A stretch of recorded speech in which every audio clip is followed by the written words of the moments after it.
Përshëndetje dashur shikues, mirë se vini në Agora News. Edi Rama duket se e ka kapur shqetësimi teksa në mbledhjen e grupit parlamentar të Partisë Socialiste ku merrnin pjesë edhe ministrat e kabinetit të tij qeveritar, ai gjithë dufin e ka shprehur te ministrat dhe deputetët. Çfarë po ndodh me Edi Rama dhe ç'është ky presion që është lëshuar mbi të, apo e pret këtë presion nga Shtetet Bashkuara të Amerikës apo nga SPAK-u? Për të folur për këtë çështje, por edhe tematika tjera, ne kemi të ftuar një nga zërat më spikatur të opozitarizmit në vend, siç është zoti Fatmir Merkoçi. Zoti Merkoçi, përshëndetje. Përshëndetje. Zoti Merkoçi, besoj e keni ndjekur mbledhjen e grupit parlamentar të Partisë Socialiste, ku Edi Rama u duk mjaft i shqetësuar në retorikën e tij dhe ndryshe nga sa ka thënë deri tani, sot deklaroi që është shumë brapa Shqipëria sa i përket procesit të antarësimit. Rama është i egërsuar apo bën një presion dhe prandaj bëri këtë mbledhje. Kjo mbledhje është vazhda e presioneve që Rama kërkon apo testeve që Rama kërkon të bëj me deputetët dhe ministrat e tij. Vërteton atë që ju kam thënë që Rama nuk e çon dot Belinda Ballukun apo çdo person tjetër në seancë plenare për të mbrojtur imunitetin, pasi e di shumë mirë që ai vërtet ka 83 mandate, ashtu siç kam theksuar. Ka 83 mandate, por nuk e bën shumicën absolute për të mbrojtur, domethënë imunitetin e çdo lloj deputeti. Dhe ky është testi që Rama ka dhe për veten e tij. Nuk e ka vetëm për këta, ai po bën testin. Me këta dhe duke u bërë presion, kam thënë që Rama do bëj presion nëpërmjet dosjeve që ata kanë, firmave që kanë hedhur, apo gjithë veprimeve të palishme që ata kanë bërë dhe pse i kanë bërë me urdhër të Ramës. Dhe tashmë i ndodhur përballë një presioni ndërkombëtar. Do ta quaj ndërkombëtar për vetëm në arsye jo vetëm i Shtetit Bashkuar të Amerikës, por edhe i Europës. Tashmë ju e shihni që Kryetarja e BE van der Leyen e çfarë ajo si Presidenti i Komisionit Evropian van der Leyen. Van der Leyen nuk shfaqet më nëpër media, nëse e keni parë. Po. Ashtu si nuk shfaqet as Mërçi, edhe Macroni është i fshehur. Të gjithë kupola e Europës është e fshehur për një arsye të thjeshtë, sepse unë ju kam thënë Trumpi ka një dosje që e cilësoj si dosje e kuqe, ku janë të përfshirë të gjithë kupola e Këshillit të Europës apo e Bashkimit Evropian në aferat që kanë bërë, në marrëveshjet që kanë bërë dhe në gjuhën që kanë folur kundër Trumpit. Është një dosje e cila nëse Trumpi do ta nxjerrë këtë dosje, do ta publikoj, do ketë një tronditje mjaft madhe në Europë. Pra pas Nicolas Maduros, Donald Trump do merret edhe me liderët e Europës tashmë. Jo, ai është duke u marrë me liderët e Europës, pavarësisht nga ajo veprimi që bëri me Maduro, me liderët e Europës është më përpara se sa Maduron. Ka jo më kot vurja te 25% e taksës të çdo makinë gjermane që do futet në Amerikë. Dhe tashmë po krijon atë politikën ekonomike dhe do ta shohim me kujdes pak edhe lëvizjet që bën Trumpi, qoftë edhe për NATO-n, qoftë edhe për këto, sepse ka kërkuar ai 5% që ju vu si tarif për NATO-n. Mos harroni se nuk është asgjë më shumë, është thjesht ai borxhi që Europa i ka Shtetet Bashkuara të Amerikës për sa i përket mbrojtjes, sepse gjithë Europa mbrojtjen e ka pas thjesht tek Shtetet Bashkuara të Amerikës. NATO është emri, por kryetari i NATO-s dhe gjithë shpenzimet janë bërë nga Shtetet Bashkuara të Amerikës.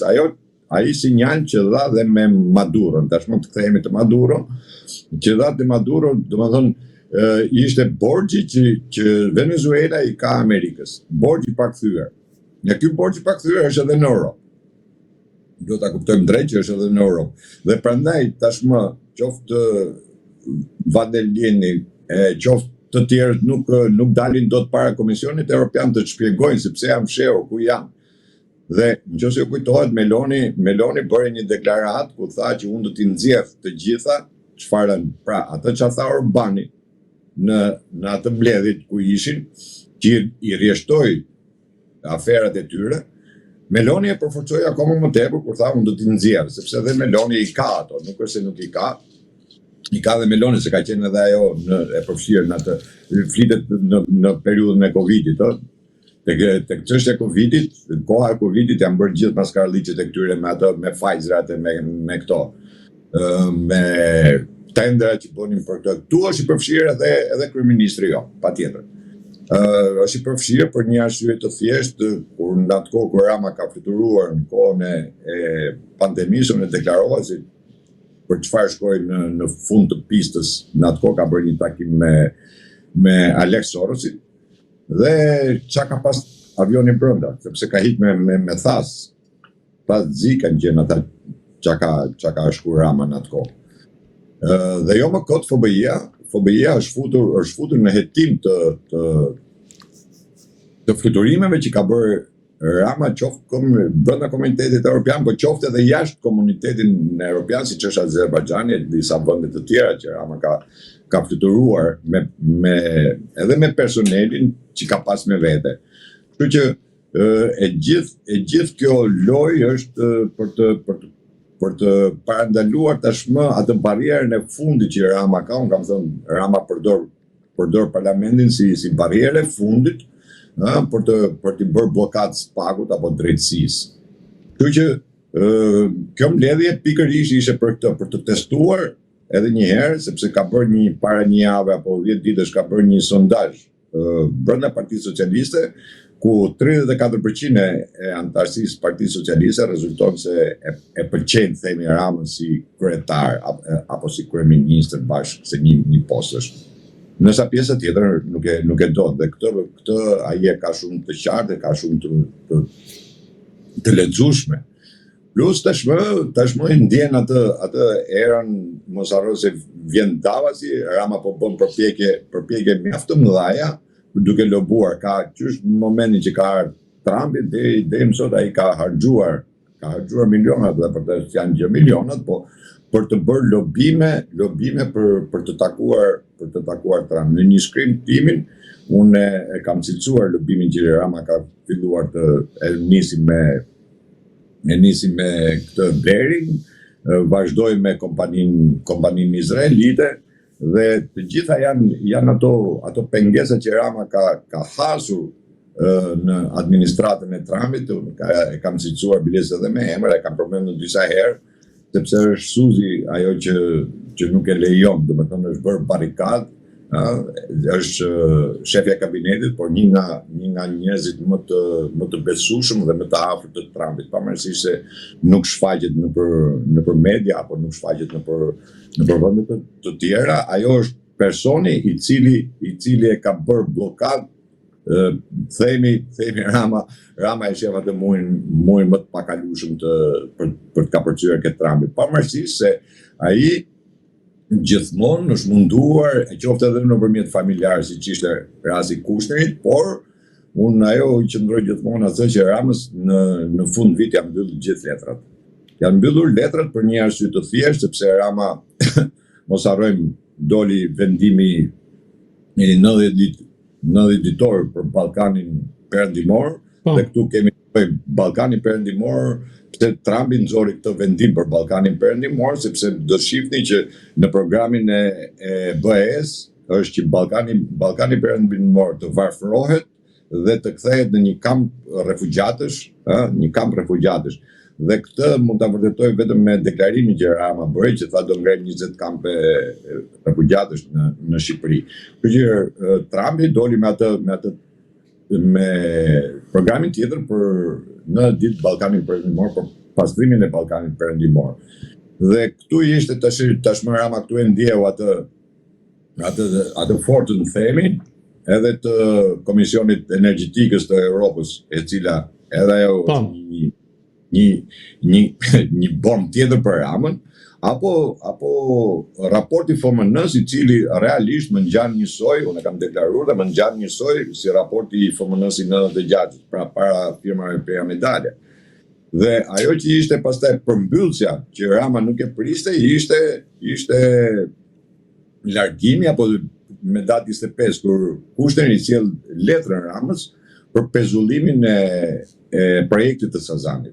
Kështu që Rama të gjitha këto i di shumë mirë, por ai vazhdon të jetë portavoce e Sorosit në Europë. Dhe këtë lloj portavoce Rama e përdori edhe në takimin e fundit që bëri me kompaninë për inaugurimin e projektit të kompanisë amerikane, kur e dërguar e ambasadës nuk e dinte, sepse ky nuk e kishte lajmëruar që do ishte prezent, biles nuk e kishte thënë fare që do ishte prezent, dhe luajti bllofin e fundit, erdhin sekondat e fundit në atë takim, dhe për të bërë atë takimin me ambasadoren, por gjeti një njeri i cili më tepër nejti duke si akullnajn atë, dhe pas këtij takimi ai lujti dhe bllofin duke ulë edhe Belinda Ballukun. Po, do shkojmë tek ajo pikë, por të mbetemi një moment të mbledhja e grupit parlamentar ditës sotme, ku Edi Rama paralajmëroi qoftë ministrat, qoftë deputetët, se ata do duhet të dalin sërish në terren dhe të dalin përballë shqiptarëve në fund të 2027-s. Çfarë kërkonte të thoshte Edi Rama në këtë rast? Nga po e ndjen presionin që cakton data të tilla dhe kërkon një riangazhim me elektoratin?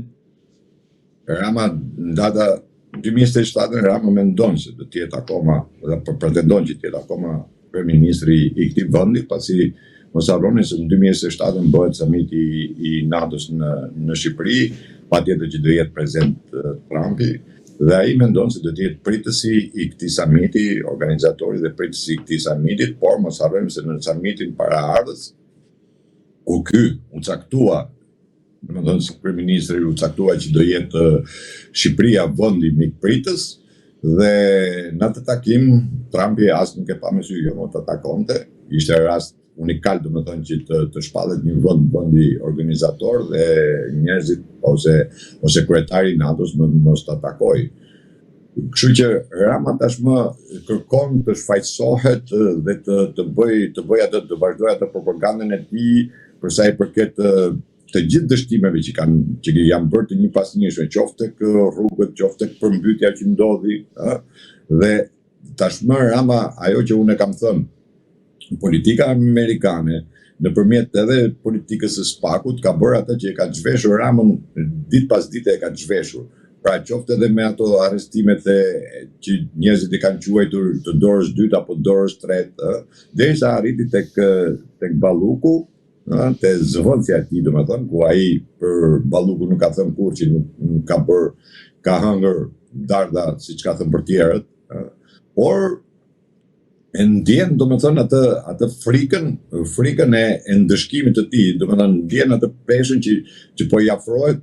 Unë kam thënë Rama duhet të zgjedhë, do jetë në Amerikë apo në Shqipëri, ku do e bëj burgun, se ai nuk i shpëton drejtësisë. Në mënyrë absolute ai nuk i shpëton drejtësisë. Por një nga presionet, u ritheksoj, një nga presionet që Rama bën dhe në atë takim, gjuha që Rama flet dhe foli në atë takim, ishte presioni për t'i bërë presion. Thash, qoftë deputetëve, qoftë edhe ministrave, për të dalë në terren, pra jeni ju fajtorë dhe nesër ju, kur të vinë në radhë në parlament për të heqë imunitetin, ju duhet ngrini kartonin për ta mbrojtur imunitetin. Këtu është gjithë, pra jeni të gjithë fajtorë. Tani, duke qenë gjithë fajtorë, ne duhet të mbrohemi. Si do mbrohemi? Duke mos i hequr imunitetin, se Rama e di shumë mirë tashmë që gjykata kushtetuese pas takimit të dieshëm me të dërguarën e ambasadës amerikane, të jeni të bindur që ajo gjykat nuk do guxoj më të marrë ato lloj vendimi që ka marrë. Të jeni të bindur. Dhe ai tashmë i ka ngelur e vetmja armë që Rama ka në dorë dhe e komandon deri tani. E komandon, po nga pikpamja e jashtme e komandon, sepse kur vi punat e vota, të jeni të bindur që asnjëri nuk do guxoj aty që ta ngrej kartonin kundër heqjes imunitetit të Belinda Ballukut apo çdo lloj njeriu që do vinë për të kërkuar heqja e imunitetit në atë sallë. Zoti Merkoçi, në konferencën e fundit që u mbajt në Tropoj mes kryeministrit Edi Rama, të dërguarës me punë të Shtetet Bashkuara të Amerikës Nancy Van Horn, dhe ku e pranishme ishte edhe zëvendës kryeministri Belinda Balluku, Edi Rama deklaroi se Shqipëria mund shkoj edhe me Kinën nëse nuk do t'i ketë punë të mirë me Shtetet Bashkuara të Amerikës. Ju si e cilësoni këtë deklaratë të Edi Ramës? Çfarë kërkon të jap? Pra, çfarë mesazhe kërkon të jap në këtë rast? Jo, Rama, unë jo më kote kam qytë për ta voqe Sorosit ka njeriu i cili do të dali kundër politikës së Trumpit të Rama. Këtu Rama. Unë u kam thënë në kohë, se po e ripërsëris, në dasmën e Aleksit nuk ka qenë dasmën, ka qenë mbledhja e kabales Sorosit në Rashfield dhe gjithë. E majta ishte mbledh aty dhe Rama u caktua personi i cili do të jetë përfaqësues i tyre për Europën. Dhe të gjitha deklaratat nuk janë deklarate të kota. Nuk janë tashmë dihet përplasja strategjike që Amerika apo Trumpi ka me Kinën, dhe po të shohësh gjithë lëvizjet në Europë po bëhen të gjitha të çojnë tek ajo dobësimi sa më shumë i Kinës, ndikimi të Kinës në bindjet mesme në gjithë vendet dhe po sulmohet në këtë lloj forme. Rama bëri atë pjesën e atij garipit, po ta qymë në gjuhën e zhargonin e përditshëm. Dhe për t'i treguar që ne jemi domethënë të mirëpritur nga Kina, pasi nëse Amerika na bën numra, pra nuk na pranon, nuk na bën, nuk don. Dhe ky e ka portën e hapur te Kina, se Kina po e shitet si pikë mjalti këtë. Dhe kjo nuk është se është politike shtetit shqiptar, kjo është politike individit, pra politike Sorosit e cilët e përcjell nëpërmjet gojës së një kryeministri, sepse po ta veni re të gjithë deklaratat e Ramës nuk merren si deklarata e individit. Të gjithë i trajtojnë në gjithë mediat e botës, po ti shohësh e trajtojnë si deklarata e kryeministrit të Shqipërisë, jo si Edi Rama. Pra, me një peshë shumë më të madhe kur je kryeminist, dhe Rama pikërisht prandaj është caktuar për ta voqe e Sorosit. Dhe ajo që Rama bëri, që u thash, Rama bëri atë lloj lëvizje pa lajmëruar. Rama nuk ka qenë në protokoll për të qenë në atë takim. Rama ka vajtë në sekondat e fundit, dhe sekondat e fundit vajti me gjithë Belinda Ballukun. Pra, çka do të thotë që ky bëri përsëri atë kashillikun kashi ambasadores apo vetë politikës amerikane apo Trumpit, se tek e fundit ajo është përfaqësuese direkte e presidentit, nuk ka se si tjetë ndryshe, pavarësisht se nuk është ambasadore, pa ambasadore quhet themi. Dhe ky bëri atë kashillikun, pra i uli në krah një person i cili është e pandehur, dhe vetë një person i cili është i vdekur politikisht. Rama është i baruar i vdekur, nuk ka, thash, qoftë edhe tashmë ai dhe lëvizjet në Europë nuk i ka më. Ju e pa që ai vajti në Katar, edhe në Katar që vajti, pikërisht ka vajtur për të falur dhe për të bërë Katarin si një urë lidhse me Trumpin. Gjë që prapë nuk e arriti. Ka dërguar edhe njerëz të tjerë, edhe individ. Sot që flasim, ka edhe individ të cilët Rama i ka dërguar në Amerikë për të komunikuar, për të sjellë dhe për të bërë këto lloj manovrash. Dhe por çfarë ndodhi? Ndodhi që ajo që ndoshta Rama se priti, ajo bëri një lëvizje sinqerisht tepër diplomatike, sepse nuk lëvizi fare nga vendi, nuk i hodhi shikimin fare, madje hoqi dhe kufjet, nëse e vuta re. Dhe nuk takoi njëri, pastaj iku dhe pas këtij takimi, ajo që ishte lëvizja më e fortë themi ambasadorës të themi tashmë, është që vajti në gjykatën kushtetuese dhe bëri takim në gjykatën kushtetuese. Dhe mesazhi në gjykatën kushtetuese ishte luftë kundër krimit të organizuar. Gjykata kushtetuese nuk është gjykatë fakti që dënon. Pra, që merr çështje dhe dënon për krimin apo për këtë. Por ky ishte mesazhi, madje ajo shtoi dhe më tepër kur tha që kjo është edhe fjala e Trumpit, e presidentit Trump. Pra, sinjali ishte shumë i qartë. Prandaj thash, gjykata kushtetuese nuk do guxojë më t'jape të lloj vendimi që dha. Dhe Rama tashmë e ka marrë këtë lloj sinjali. Duke marrë këtë lloj sinjali, Rama mblodhi grupin parlamentar, deputetët, ministrat, për të thënë tashmë që këtu jemi, se të gjitha ata e din shumë mirë dhe janë të qartë. Por është ajo dilema tashmë, të dalim kundër Amerikës apo të qëndrojmë me Ramën. Me Ramën të qëndrojmë për sa kohë drejtësia nuk vepron, por në momentin që vepron drejtësia, ata do shkëputen nga Rama. Sepse dhe votimi që bëhet për heqjen e imunitetit në parlament bëhet një votim i hapur. Pra çdo deputet të deklaron votën. Është vote hapur, jo e mbyllur. Nuk bëhet as me letra, as me kështu, bëhet me karton. Mos harroni sepse në përgozha janë qoftë ambasadat, qoftë ambasadori amerikane, qoftë kryetari i SPAK-ut, janë të gjithë janë aty. Dhe mos harrojmë se të gjithë ata janë me dosje. Të gjithë deputetët janë me dosje. Mos i quheni apo ministrat të jenë pa dosje. Nuk ka njeri aty që nuk është i përlyer. Edhe ato që janë të futur rishtas, sepse janë të lidhura me grupet kriminale. Janë të lidhura. Një kalamat marrë 20.000 vota. Pa tjetër, dikush ka dikë mbrapa. Atë që nëse unë ju kam thënë që kur Belinda Balluku doli nga SPAK-u me si e pandehur, unë thash që Rama nuk e shkarkon dot Belinda Balluku dhe Belinda Balluku nuk e dorëheqën. Dhe kështu ndodhi. Sepse janë unë thash nëse Rama do guxoj ta shkarkoj, do filloj plasi lufta rrugës dhe Rama ka hallin në kokës vet. Nuk ka hallin Rama se Belinda do shkoj, e di shumë mirë që Belinda do përballet me drejtsinë, me imunitet pa imunitet.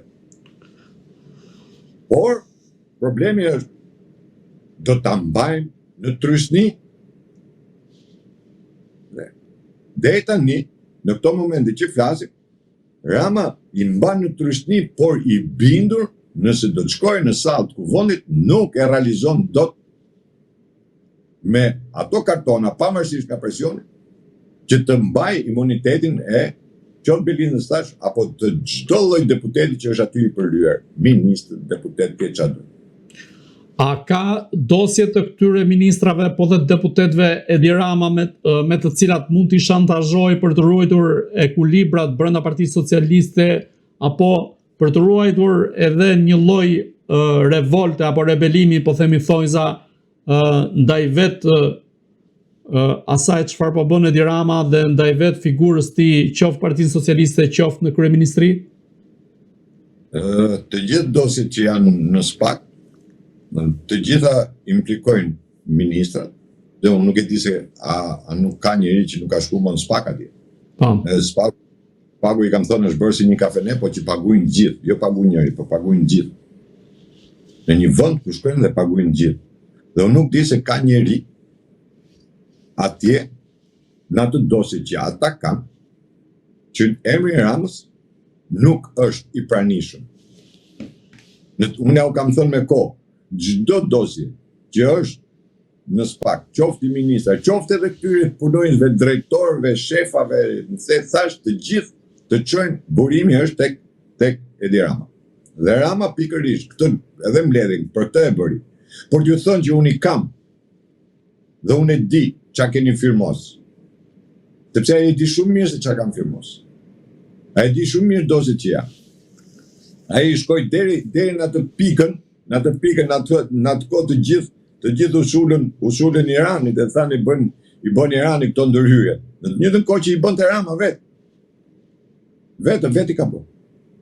Ndërhyrjet në Timsa, në këto ka bërë pse? Sepse kanë kaluar persona me rrezikshmëri të lartë, kanë kaluar kufirin ose janë futur në Shqipëri. Një nga personat që është futur në Shqipëri në atë kohë ka qenë një nga këta italian që është dorëzuar drejtësisë italiane tashmë ai. Po ai është marrë me ndërtime, me ura, me çdo gjë, pastrim parash, një nga mafiozët të mëdhenj italistë. Dhe ai ka qenë prezent në Shqipëri, po askush nuk e ka thënë se kur ka hyrë, si ka dalë dhe kë ka taku. Dhe këtë e ka bërë të ditur prokurori i Puljas. Nuk po e bëj unë. Është prokurori i Puljas që e ka deklaruar. Ardhin e tij në Shqipëri. Dhe ka ardhur në momentin kur janë bërë këto hakerimet e famshme. Po që dhe me Akshi tashmë nuk e di, po u vërtetua totalisht, sepse ky e kishte Akshi. Ky e komandon, dhe ky i bën të gjitha. Pavarësisht emrave të tjerë që mund të jenë. Ne përmendim emra, por të gjithë emrat, sepse fuqi, nëse ke fuqi, atë fuqi kush do të ta japi? Nëse nuk ta jep kryeministri, kush është i Zotit të jetë i fuqishëm në këtë vend? Nëse nuk ka, e mzan firmën e Ramës. Ky ka ndërtuar mafia në shtet. Dhe ky është kryetari i mafjes. Dhe të gjithë janë antarë. Po antarët e marrin nga kryetari, nuk bëhen vetë të Zot. Tenderi nuk e bën dot nëse Rama nuk është. Balluku nuk bëhet e fort nëse nuk i jep Rama fuqin. Apo ministri, apo ky, apo ai, apo edhe personat të cilët janë jashtë strukturës së qeverisë. Bandat, nga e marrin fuqin? E marrin nga Rama. Dhe çdo gjë është e koordinuar. Dhe ai është peng, edhe vetë është peng i tyre, sepse normalisht që për sa bën zullume, pastaj vjen ajo që kam thënë që do mbyten me zullumin e vet, dhe këta po mbyten me zullumin e vet. Po patjetër që të gjithë ministrat janë, unë pranete me kam qenë një kafe ku paguajnë gjithë. Dhe të gjithë vjetë shkojnë tek Rama. Unë nuk di ndonjë dosje, shifin e Encrociatet, shifin e Sky, po të shohim gjithë bisedat, përmendet emri i Ramës.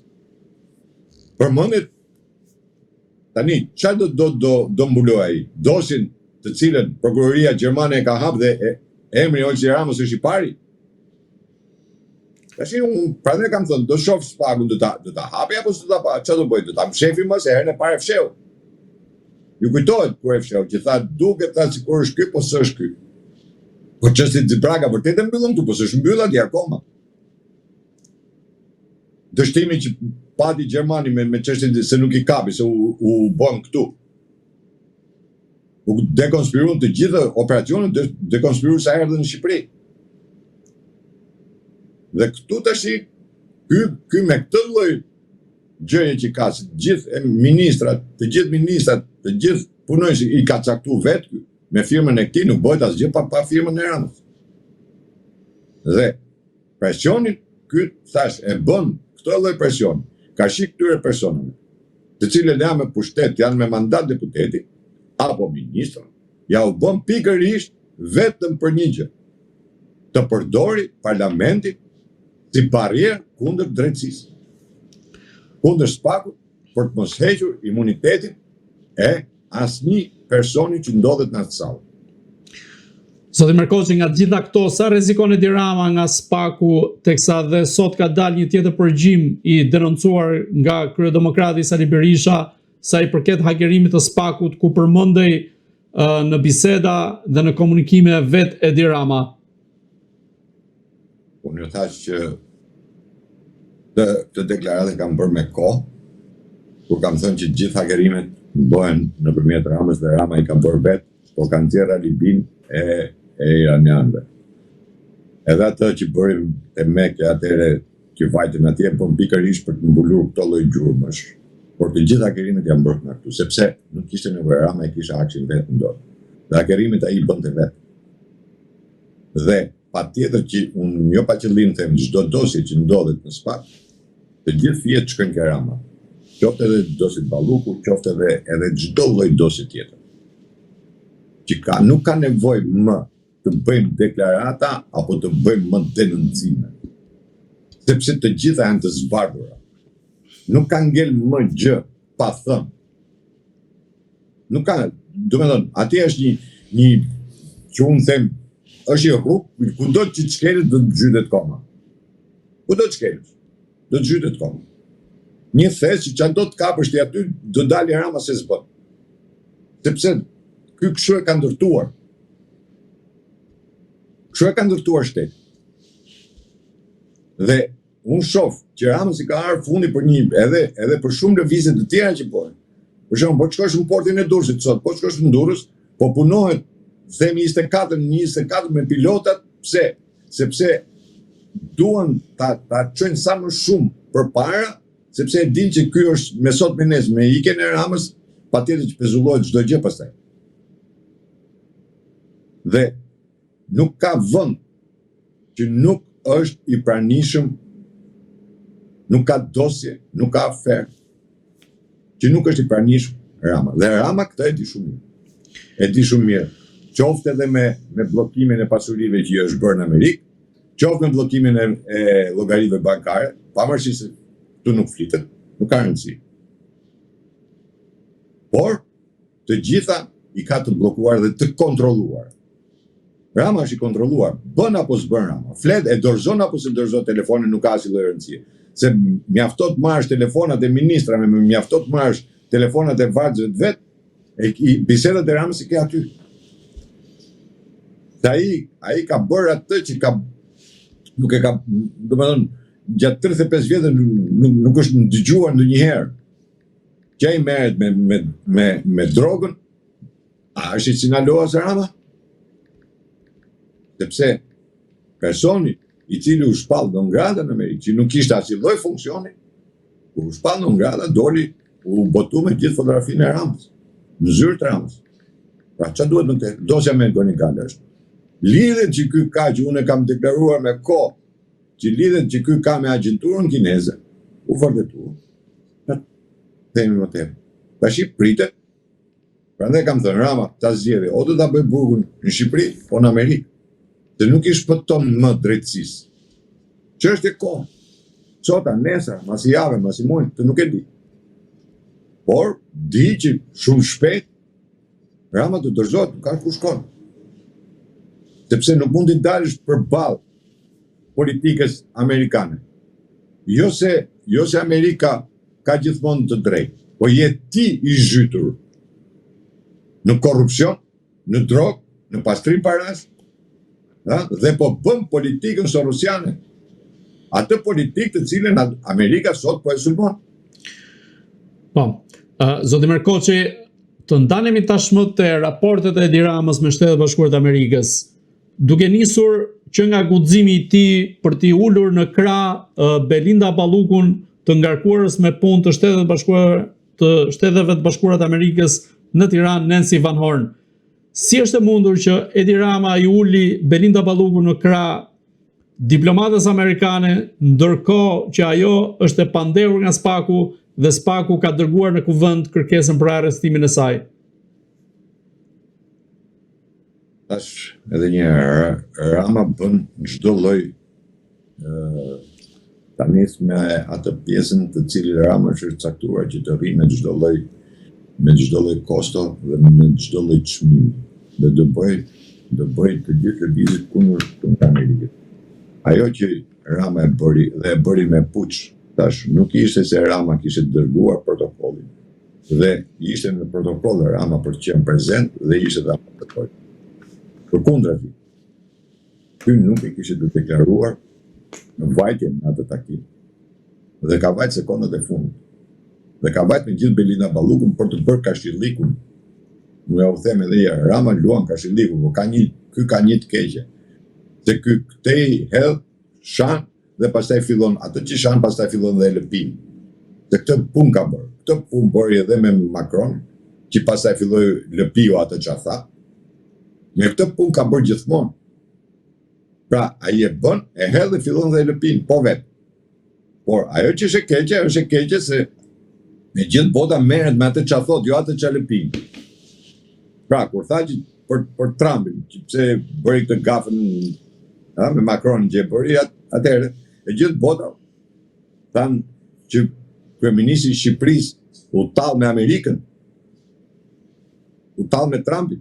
Pastaj ky më mbrapa filloi ta lëpi atë, po nuk u mor më media me këtë. Edhe kjo ishte për t'i treguar, për t'i bërë kashillik. Pikërisht. Vetë Trumpi, se thash, ambasadori është është përfaqësuese direkte e presidentit. Dhe ky me këtë lloj lëvizje kërkoi për të treguar forcën e tij, që unë nuk pyet. Prandaj majti dhe atë fjalim aty. Ai përveç që i ulin krah Belinda Ballukun, por bëri edhe pjesën tjetër. Në fjalimin e tij, ku tha, Kina na sheh si pikë mjalti, Shtetet e Bashkuara të Amerikës tha, kërkojnë llabrojnë para. Ma hapët, nuk ka ku shkon. Dhe ky është firmosja e tij. Ai e firmos vetë të keqen e tij. Nuk është se po ja bën njëri, e bën vetë. Po e bën i detyruar, ja u kam thënë me mira herë, e bën i detyruar sepse është pjesë e asaj organizate. Që Trump e ka cilësuar organizatë terroriste. Fillimisht e bëri kriminale, pastaj mas 2 ditësh tha jo, është organizatë terroriste. Sepse është një organizatë e cila ka si synim drogën, pastrim paraj, varfrimin e njerëzve, shkombëtarizim, shpopullim, emigrim. Dhe po ta veni re, Trump ju ka drejtuar një Europës para disa muajsh, ku i tha, kujdes me atë politikën që bëni, dhe kujdes me emigracionin. Dhe po të shohësh sot, në Europa është shkatruar nga emigracioni. Nga emigracioni i cili ka mbytur tashmë. Dhe ky person është ai personi, prandaj e kam quajtur portavoce Soros. Është ai personi i cili do bëjë çdo deklaratë kundër Trumpit apo politikës amerikane, kundër të djathës. Të gjithë të keqen këta e kanë me të djathën, këta nuk duan të djathën. Dhe kjo është fatkeqësia këtu. Dhe në Shqipëri, prandaj është ajo pjesa që ka shku 35 vjet tranzicion komunistit, i them këtyre unë. Sepse nuk ka pasur kur të djathë. Ne nuk kemi pas asnjëherë një qeveri të djathtë. E janë vetë quajtur, po, dakor. Se herë quhen të djathtë, herë quhen konservatorë, herë quhen maj, pastaj kthehen qendër, pastaj dalin prapë atë. Kjo është problemi tyre. Por të djathtë nuk ka pas kur. Sepse nuk ka elitë Shqipëria. Siç ka gjithë bota, kanë elitat e tyre, Shqipëria s'ka. Po, zoti Merkoçi, ju e përmendët pak më parë reagimin që patë ngarkuara me punë ndaj Shteteve të Bashkuara të Amerikës në Shqipëri, ndaj vetë Edi Ramës duke shkuar në gjykatën kushtetuese, por përveç takimit me kryetarin e gjykatës kushtetuese, ajo takoi dhe 2 krerët e grupeve parlamentare, Taulant Ballën të Partisë Socialiste dhe Gazmend Bardhin të Partisë Demokratike, apo kërkon Shtetet e Bashkuara të Amerikës në këtë rast të jap një mesazh të qartë të 2 palëve politike dhe konkretisht të qeverisë së kryeministit Edi Rama që të mos bëj lojra sa i përket datës 22 janar në raport me Belinda Ballukun? Ai jo vetëm që dërgoi mesazh, por mesazhi i asaj ishte edhe në qendrimin që ajo bëri gjatë atij takimi.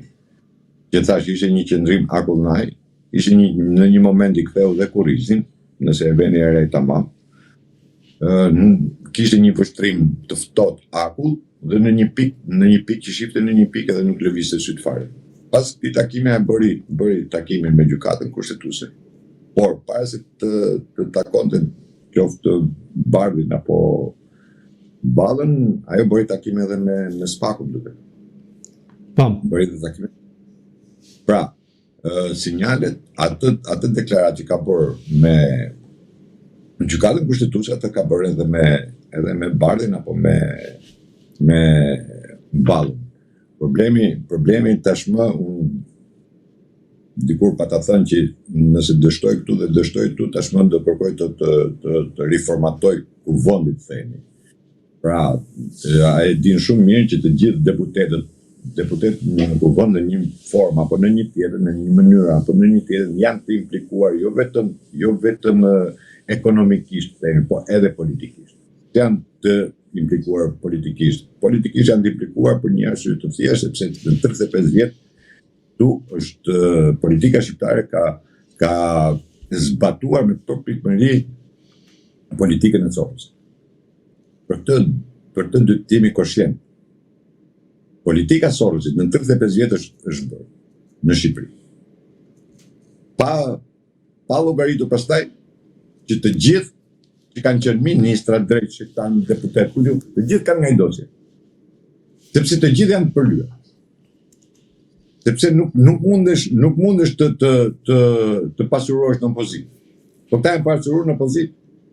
Si një krah dhe krau tjetër, të dyja, nuk po bëj dallime. Ta pasurohen edhe duke qenë në opozitë. Që është e mundur. Dhe këtu pritet ndryshimi politikës.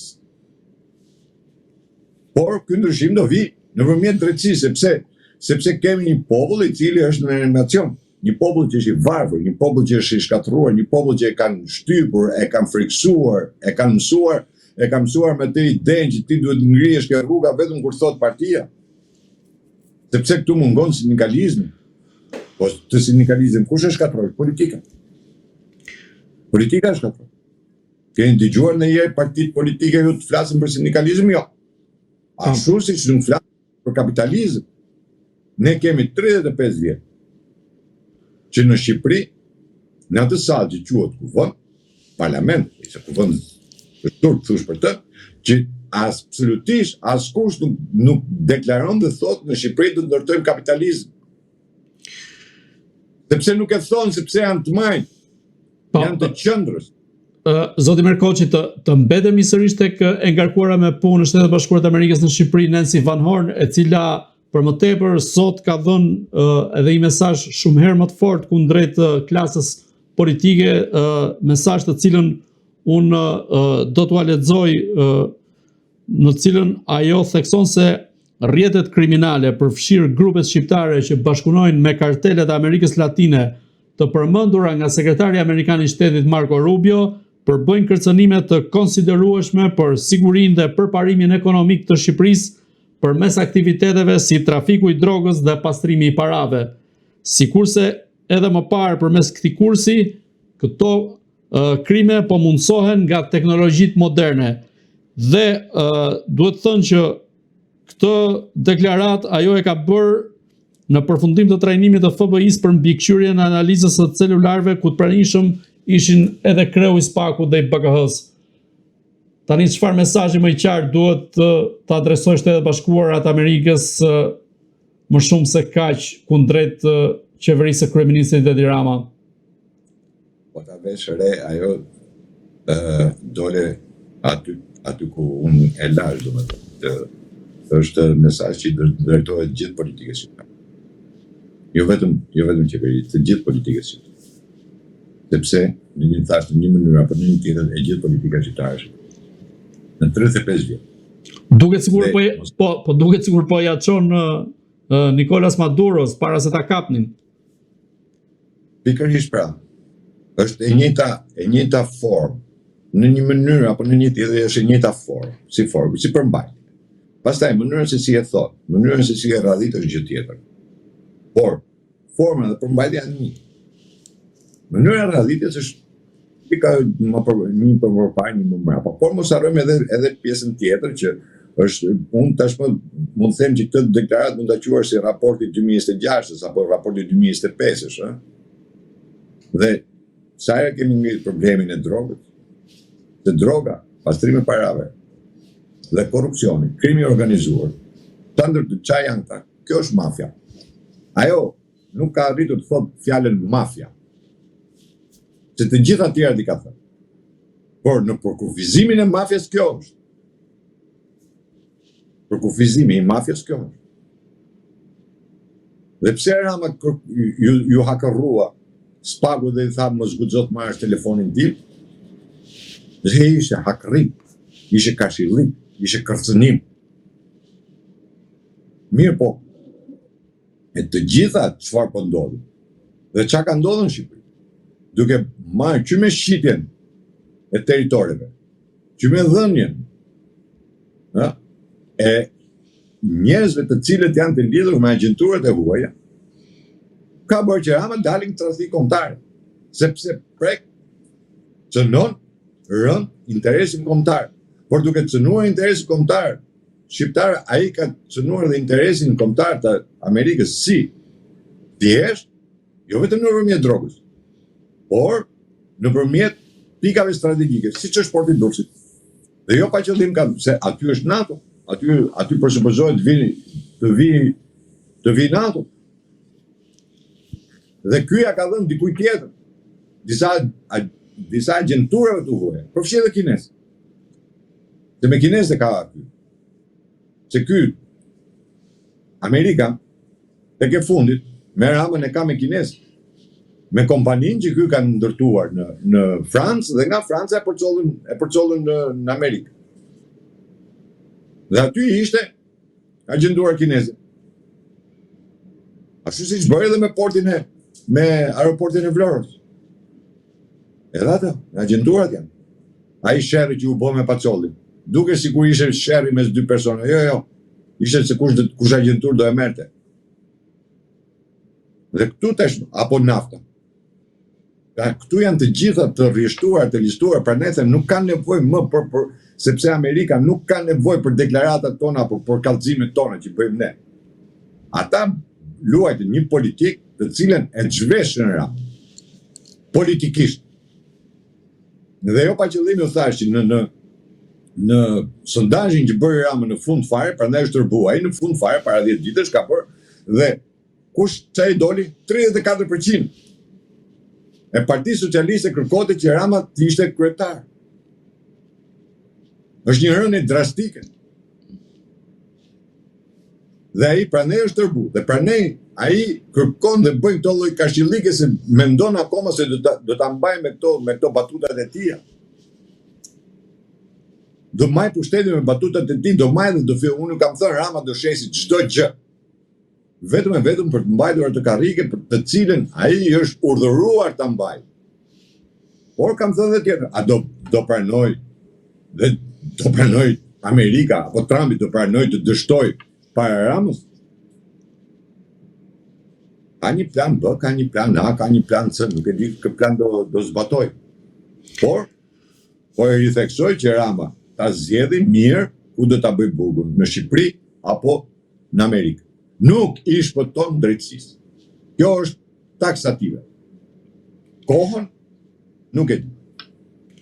Zoti Merkoçi, 2 ditë më parë Shtetet e Bashkuara të Amerikës bën të ditur pezullimin e vizave me 75 vende ku një ndërto ishte edhe Shqipëria. Si e shikoni këtë lëvizje të Shtetet e Bashkuara të Amerikës kundrejt Shqipërisë në këtë rast, ku ishte përfshirë dhe Kosova dhe ndërkohë ishte lënë jashtë Serbia? A ka një mesazh këtu në këtë rast që Shtetet e Bashkuara të Amerikës po ndërtojnë hap pas hapi terrenin për të ardhur tek ajo goditja e madhe ndaj Edi Ramës? Kjo është politika e Trumpit.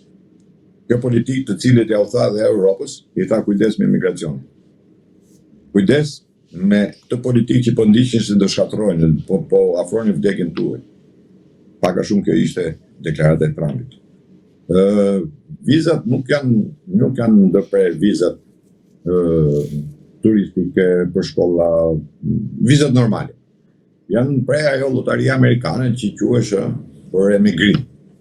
Për emigrim një dhe ato do bëjnë një kontroll për sa i përket personave të cilët futen në Amerikë tashmë dhe dalin nga Amerika në kohën që ata ja japin, sepse ka pasur shumë emigracion. Kur ishte Bideni, ata i shkryin dyert e Amerikës, themi, me emigrim. Politika e Trumpit është të bëj Amerikën e fortë. Mirë po Amerika që të bëhet e fortë duhet nëpërmjet ekonomisë, se çdo gjë lidhet te ekonomia në fund fare.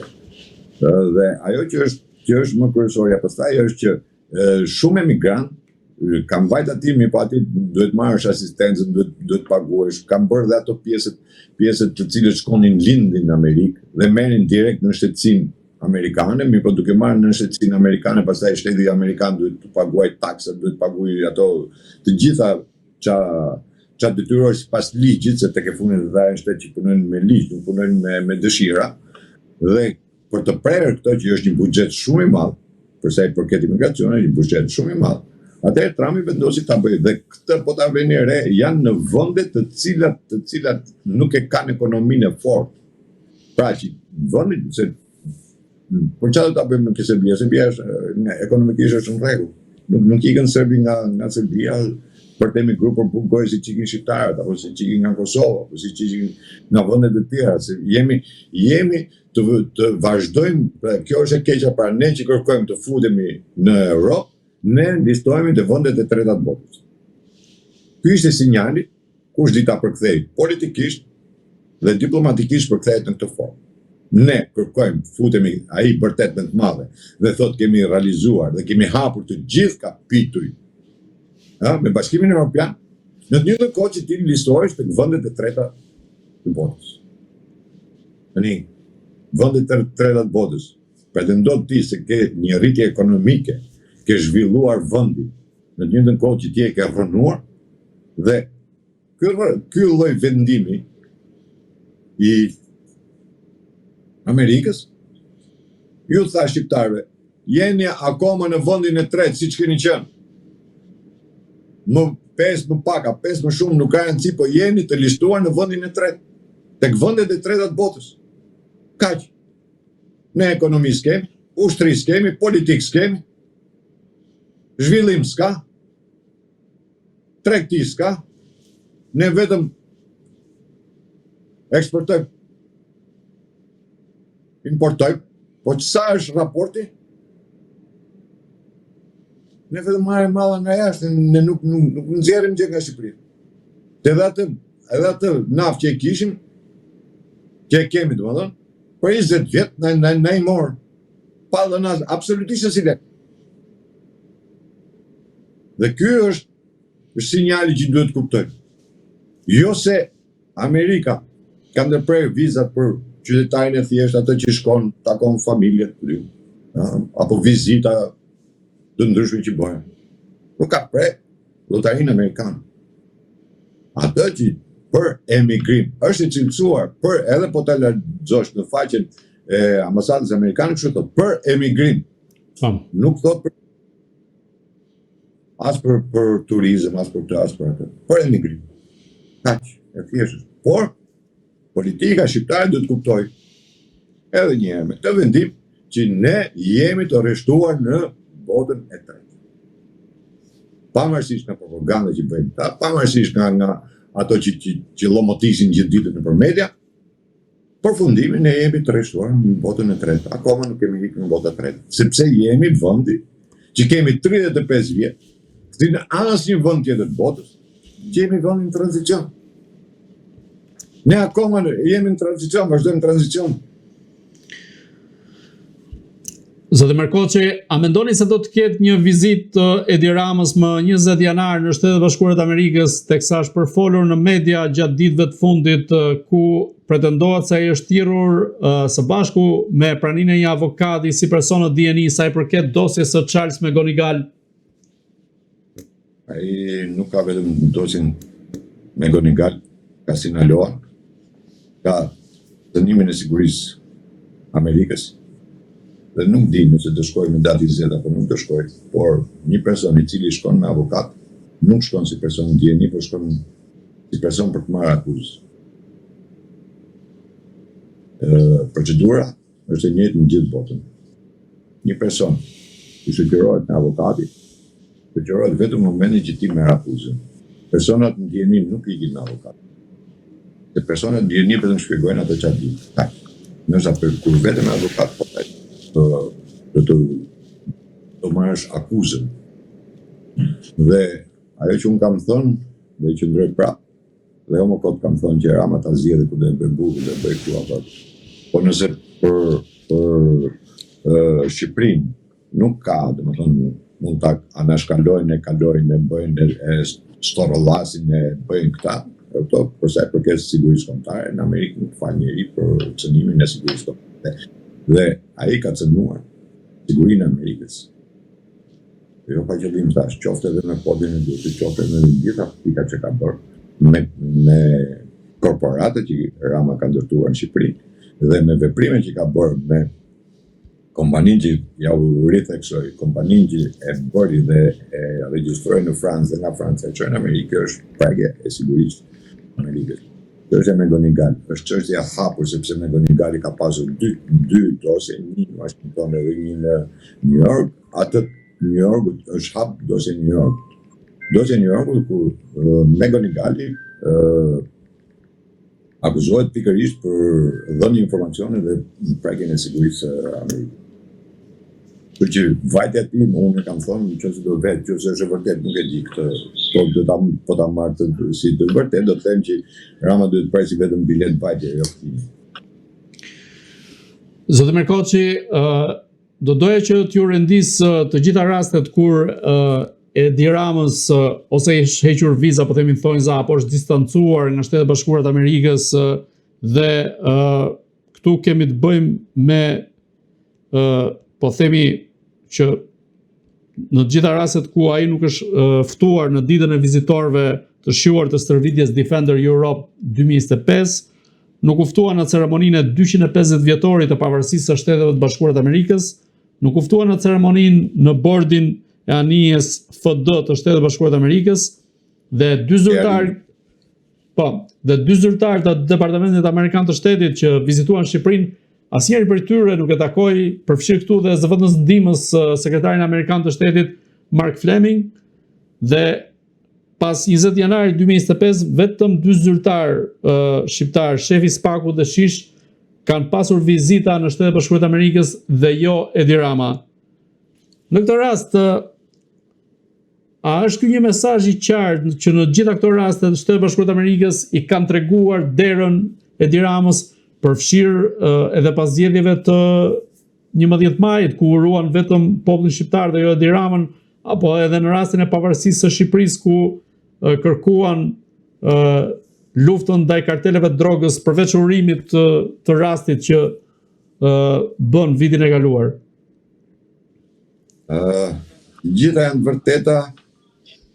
Rama, unë ja u kam thënë që Rama është i vdekur politikisht, por nëse do të thoshim që në të gjitha këto takime, harruta për takimin që u bërë te katedralja ka filluar për histori, ku Rama nuk u përfill fare nga Trumpi, rrite vetëm diku larg andej.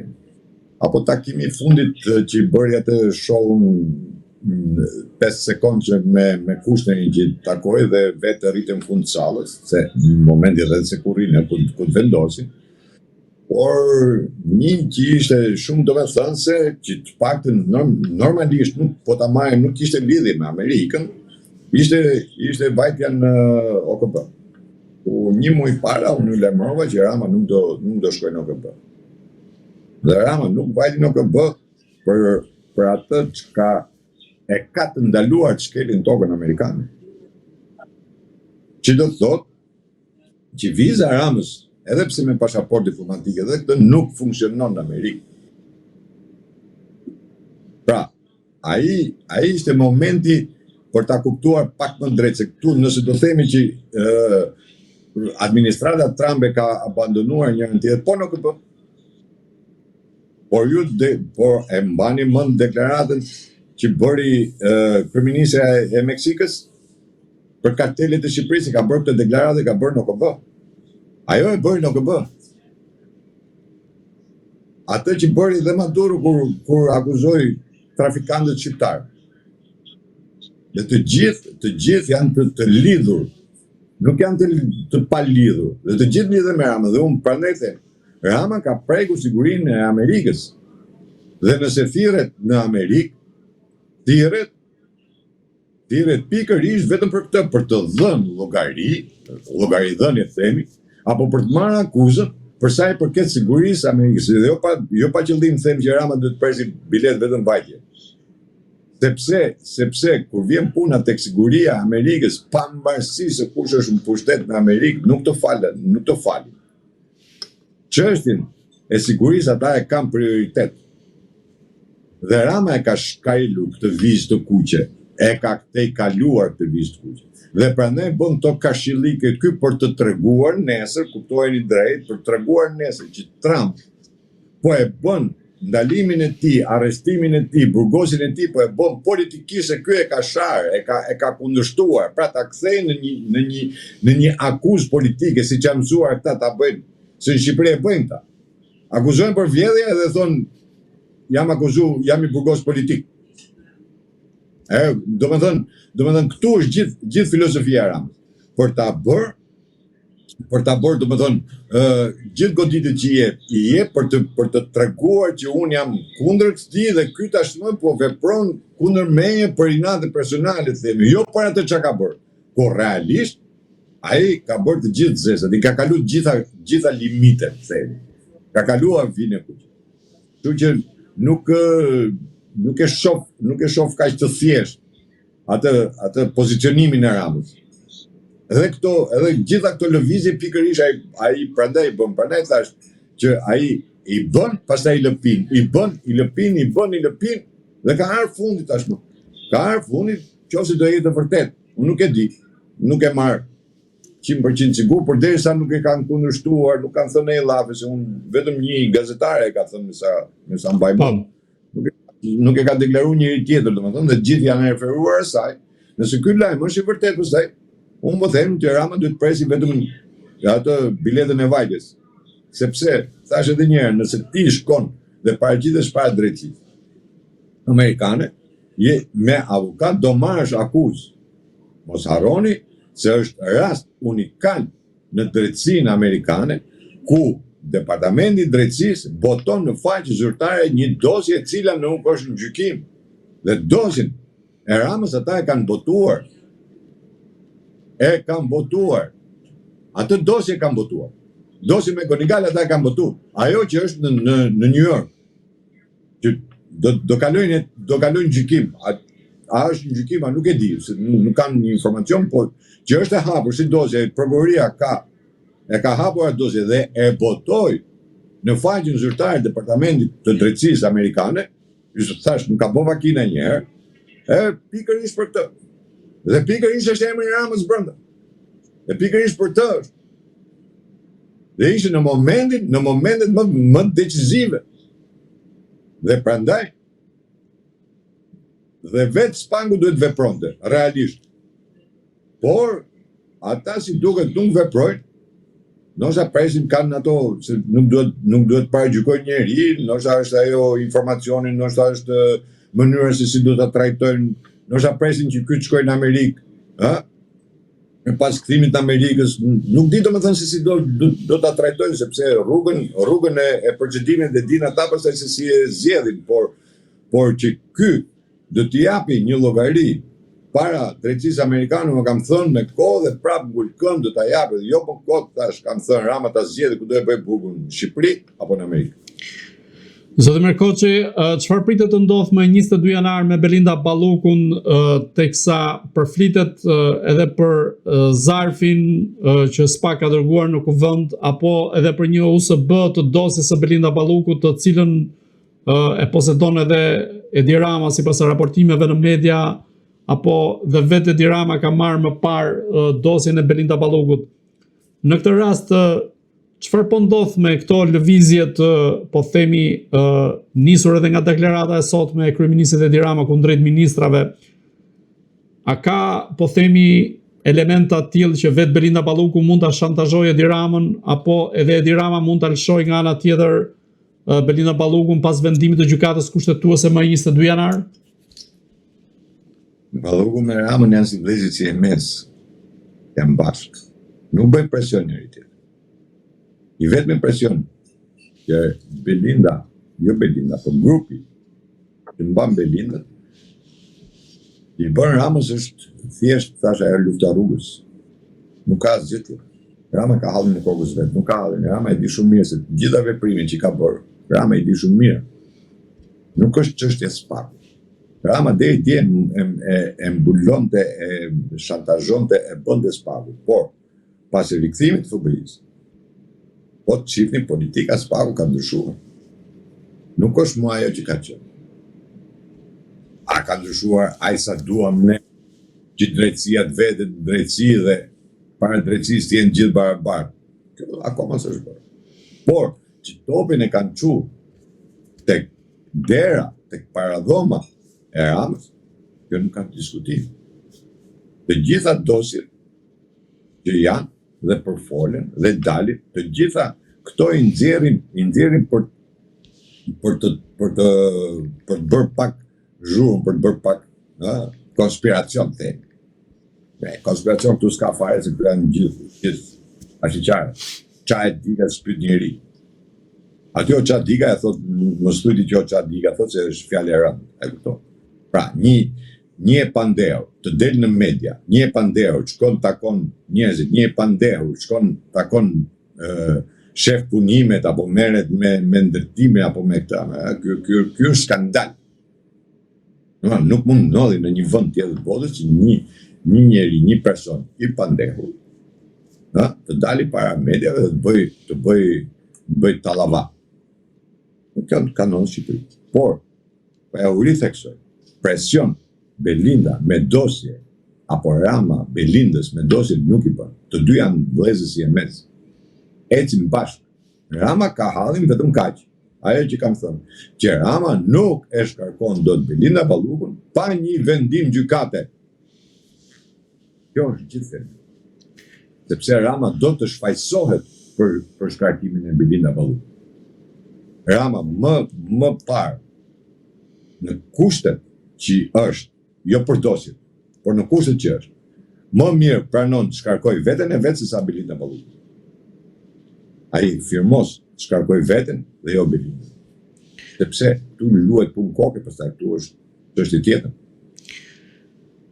Zoti Merkoçi, të ndalemi pak në një rast provokimi që Edi Rama ka hyrë së fundmi me mediat greke, ku gjatë qëndrimit të tij në Abu Dhabi dhe në një konferencë mbi javën e zhvillimit qëndrueshëm atje deklaroi se Greqia lash nuk ka lidhje me grekët e sotëm, duke përmendur dy filozofët Aristotelin dhe Platonin, që sipas Ramës nuk kanë lidhje me grekët e sotëm, gjë e cila nga ana e mediave greke është quajtur si provokim në komunikimin që Edi Rama kishte me gazetarin grek atje.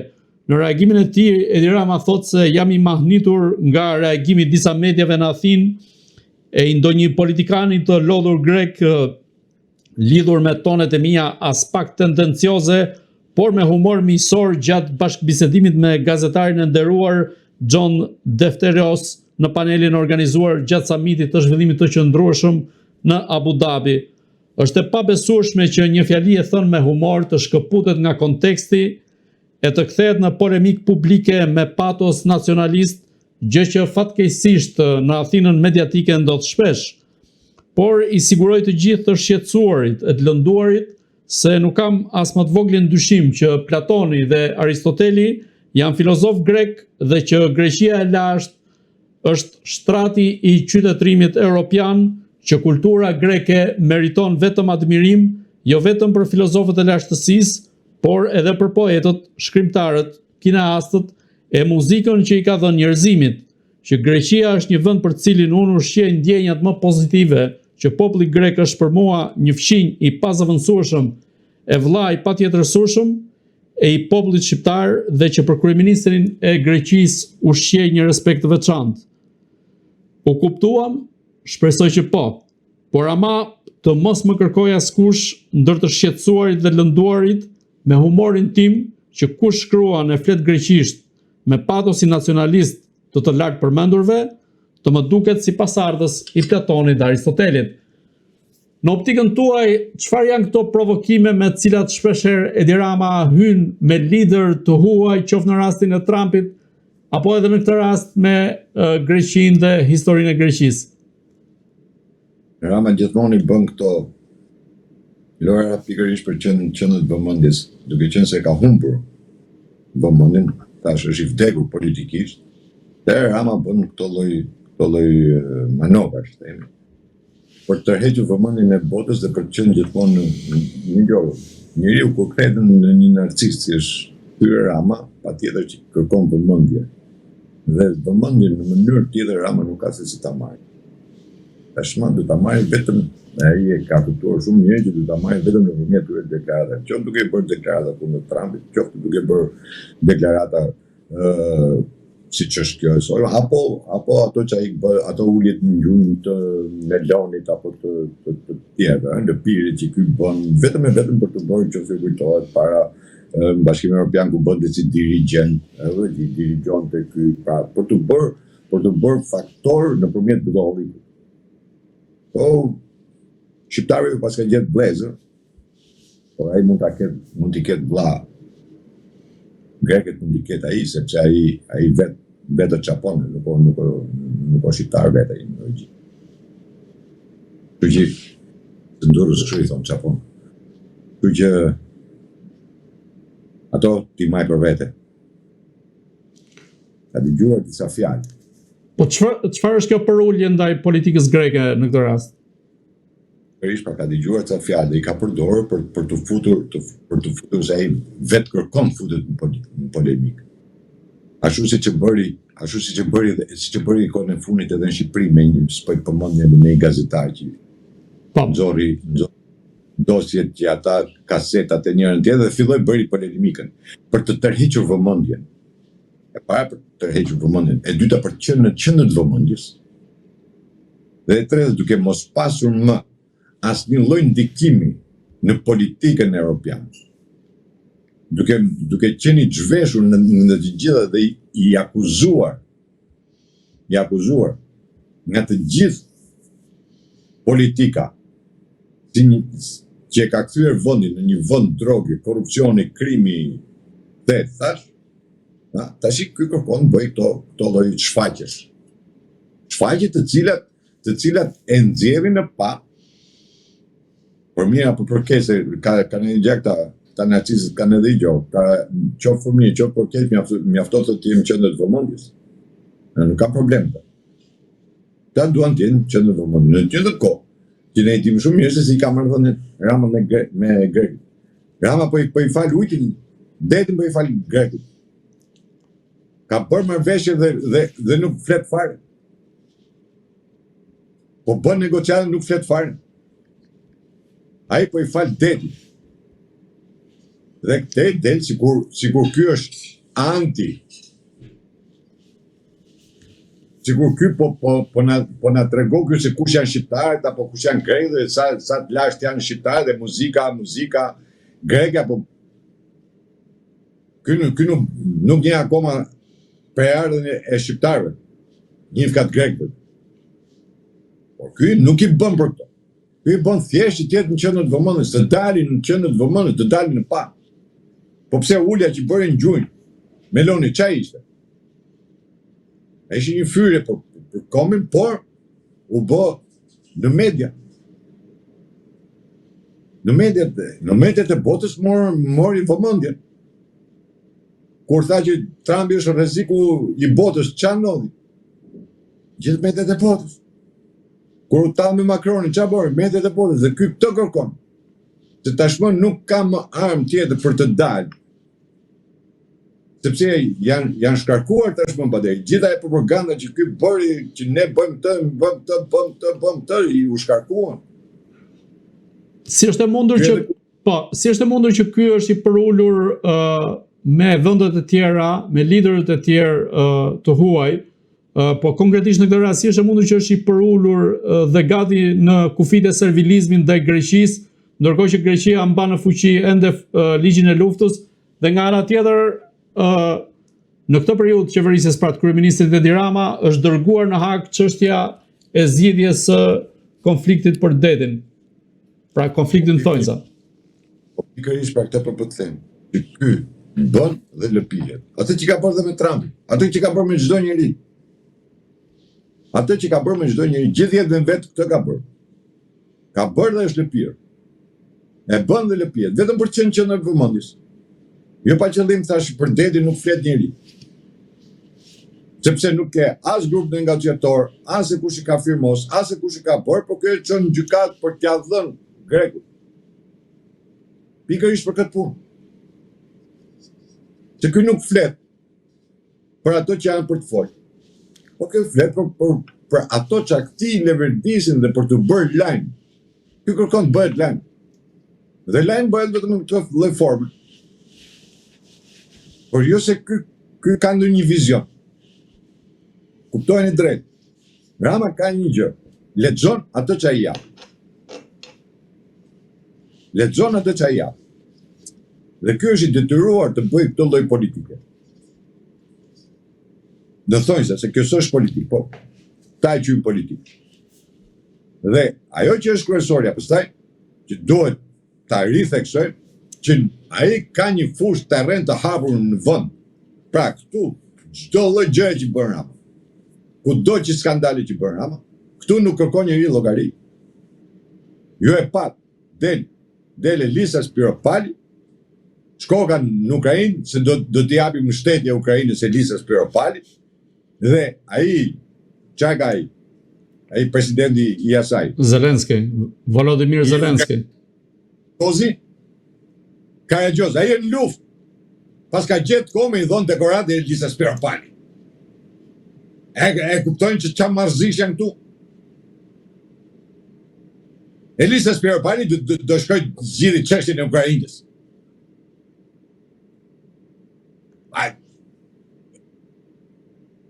Pra ne kam thënë dhe prapë po e them. Brezi 30 vjeçar, është ai që ka shkatruar dhe po shkatron Shqipërinë. Dhe do ta shkatrojnë nëse do të vazhdojmë në këtë lloj politike. Nëse kjo politikë do goditet. Dhe jo goditet në mënyrë të padrejtë. Po për gjithë korrupsionin që ka bërë, për gjithë vjedhjet që ka bërë, për gjithë varfërinë që ka bërë, për gjithë gjërat që kanë shit këtë vend, nëse nuk bëhet kjo, ky vend do shkatrohet totalisht. Se këtu vetëm shkatrime ka, nuk ka asgjë tjetër. Ky hap polemik me grek. Nga ana tjetër po i fal det. Pra, fal Troje e po polemik. Për të mbyllur diçka, duhet bësh diçka tjetër. Dhe kështu e ka bërë në gjithë periudhën qeverisjes së tij, po ta shihni këtë gjë ka bërë. Ka bërë një gjë, pastaj ka bërë një gjë tjetër për të mbyllur këtë. Dhe gjithmonë kështu ka hecë. Po i ka hecur sepse thash, e ka gjetë terrenin bosh në Shqipëri, kemi një opozitë cop, edhe bën qef. Se edhe në kod penal nuk kemi për tradhti kombëtare. Ne për tradhti kombëtare dhe në kod penal s'kemi, prandaj bën qef këta. A duhet përfshihet në këtë rast? Patjetër. Jemi vetëm në vend që nuk kemi në kod penal nuk kemi nën për tradhti kombëtare. Kemi për krush shteti për këto, për tradhti kombëtare s'kemi. Kjo është Shqipëria. Pse nuk është përfshirë? Pse nuk është përfshirë deri tani? Po sepse jemi vendi vetëm botë që Sorosin e kemi futur në kushtetutë. Dhe të gjithë organet e drejtësisë duhet të kenë brenda njerëzit e Soros. Dhe ashtu siç i kanë. Ja ku e kenë, po marrin shumë gjykatë kushtetuese, Gjergj Ibrahimin, njeriu i Soros, kom e këngë, ti e ke gjykatë kushtetuese. Ai ka bërë presionin gjithë. Apo në KLP, gjykata ku dush. Gjithë njerëzit, se e kenë kushtetutë të shkruar, taksative. Në çdo institucion duhet jetë një person i shoqërisë civile, pra i Sorosit. Se shoqëria civile është Sorosi. E çfarë pres? E presi pastaj drejtësi. Ku ta presim? Nga Sorosi do të japim drejtësi Sorosit? Zoti Merkoçi, unë ju falenderoj që ishit në Agora News. Faleminderit edhe juve. Të dashur shikues, bashkë do shihemi në intervista të tjera, por mos harroni të bëni subscribe në kanalin tonë në YouTube.